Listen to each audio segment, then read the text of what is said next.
les jambes, ça vous permettra de lui crever les yeux, de le brûler vif. Voilà, si vous voulez qu'on dise les mots. Vous pouvez aller sauver le monde. Quand je dis sauver le monde, c'est sérieux. Vous pouvez réellement aller sauver du monde. Ce ne sera pas retenu contre vous. Au contraire, on va même vous féliciter. Salut les résistants. Dans cette vidéo, on va voir comment est-ce qu'on fait, comment on réagit en cas d'attaque terroriste locale. Qu'est-ce que c'est une attaque terroriste locale? Vous avez pu le voir, au Bataclan, c'était l'exemple typique d'une attaque terroriste qui a frappé le pays et qui l'a, par-dessus tout, fortement remué. Même aujourd'hui, ça nous a encore marqué. Mais, regardez ce qui se passe au Moyen-Orient, on va dire, de manière générale, les personnes qui se font attaquer par les ennemis. Les gens, ils viennent chez eux, fusil, kalash, je vais vous mettre 2-3 vidéos à l'écran, et là, bam bam bam, ils viennent dans leur maison. Alors pour la plupart, ils sont partis, mais ça vient et ça défouraille. Qu'est-ce qu'on fait dans cette situation-là? Quelle approche est-ce qu'on va employer? Il y en aura deux. Ça dépendra de vous et de votre mentalité. En tout cas, il n'y en a pas une qui est meilleure qu'une autre, une qui est plus mauvaise qu'une autre. Les deux sont bonnes, mais en tout cas, il va falloir faire quelque chose. Il ne va pas falloir rester en tant que victime et attendre que les choses se passent à votre place. Si quelqu'un vient vous rafaler, vous avez bien compris que vous pouvez invoquer le Seigneur, vous pouvez prier, vous pouvez vous mettre à quatre pattes. Je pense pas que ça va fonctionner pour vous.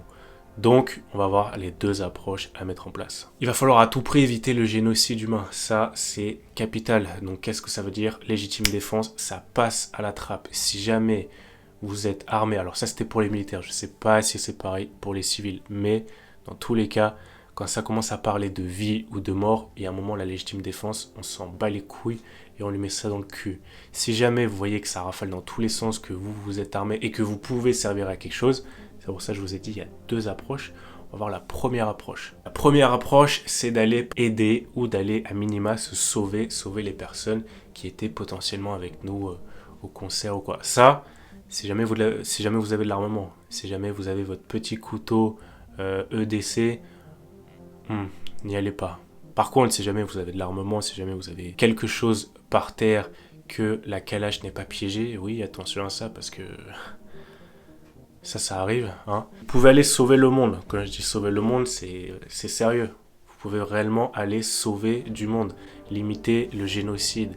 Si jamais vous êtes plus en retrait comme les personnes qui sont dans le Moyen-Orient où ils se sont fait déglinguer à la maison, je vous encourage fortement à prendre les armes et à minima à vous défendre vous-même et potentiellement après aller aider les autres. Ça, c'est libre de choix. Il n'y a pas une réponse qui est mieux qu'une autre, il n'y a pas une solution qui est meilleure qu'une autre. C'est à vous et en fonction de votre mentalité de le décider. Et ce que je peux vous dire, c'est que la légitime défense, quoi qu'il arrive, parce que là on va parler en France, la légitime défense, elle sera en votre faveur. Si jamais c'est pour éviter un génocide, éviter un bain de sang, ce ne sera pas retenu contre vous. Au contraire, on va même vous féliciter d'ailleurs. La deuxième option, c'est quoi? Vous voyez par exemple les personnes qui sont au Moyen-Orient, les personnes qui sont dans les pays, comme l'Ukraine, même si l'Ukraine c'est un peu différent, les personnes qui sont au Moyen-Orient, qui sont à domicile et qui viennent se faire rafaler. L'approche à mettre en place dans ce cas-là, c'est la suivante. J'en parle dans plusieurs vidéos. C'est le piégeage humain et la protection du domicile. Et oui, c'est pas une blague.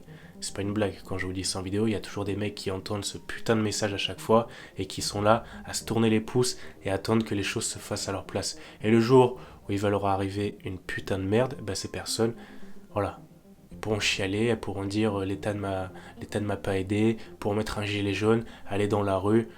Bref. Mettez en place ces putains de mesures. Vous avez la vidéo dans la description. Allez la voir. Je ne vais pas le répéter tout le temps. Je vais le répéter tout le temps. Parce qu'à un moment, il faudra que ça rentre. Allez voir cette putain de vidéo. Et mettez en place ces systèmes-là. Pourquoi? Parce que déjà, ça vous permettra d'être alerté que quelqu'un arrive. Et si jamais vous voulez mettre les pièges sur un niveau supérieur, ça vous permettra de lui couper les jambes. Ça vous permettra de lui crever les yeux, de le brûler vif. Voilà. Si vous voulez qu'on dise les mots. Avec l'approche offensive. Mais surtout, vous serez alerté en temps réel qu'il y a quelqu'un qui essaie de pénétrer chez vous. Et forcément, je pense que c'est toujours intéressant de savoir ça. Après, à vous de me dire. Donc ça, c'est les deux approches. Quoi qu'il arrive, si jamais vous avez une calage par terre et que vous savez qu'il y a la menace dans la zone, moi je vous dirais de ramasser l'arme. Et après, faites ce que vous voulez, partez, courez, fuyez, allez au combat. Mais en tout cas, si c'est pas vous qui ramassez cette arme-là et que c'est un autre mec qui la ramasse et qui est un petit peu timbré dans sa tête et qui vous colle une balle à vous avec ou à votre femme ou à votre gosse ou à quelqu'un d'autre, je pense que vous allez mal le vivre.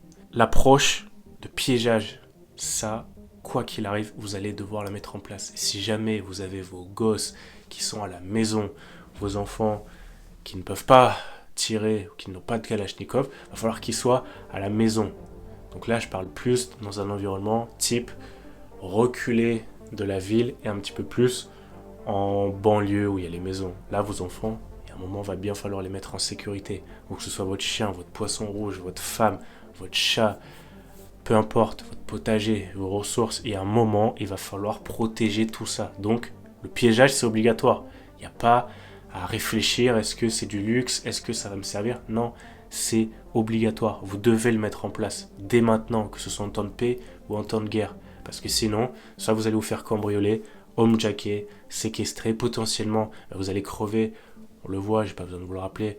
Le Secours Populaire ou la Croix-Rouge qui s'est fait cambrioler 6 fois d'affilée, toutes les stars qui se font homejacker, les papis de 92 ans qui se font tuer par des petits jeunes de 18 ans, il y en a d'autres qui se font violer à domicile.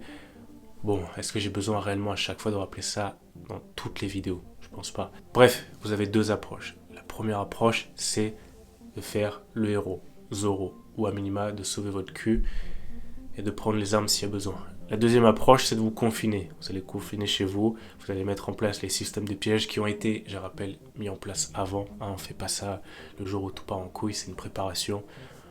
Après, peut-être qu'il y a des survivalistes qui ne sont pas réellement prêts, je sais pas. Et vous allez vous barricader, quoi qu'il en soit, vous allez devoir prendre les armes et attendre des mecs, et ce sera du tir sur cible. Voilà, c'est tout pour cette vidéo. Je vous dis à très bientôt. Ciao.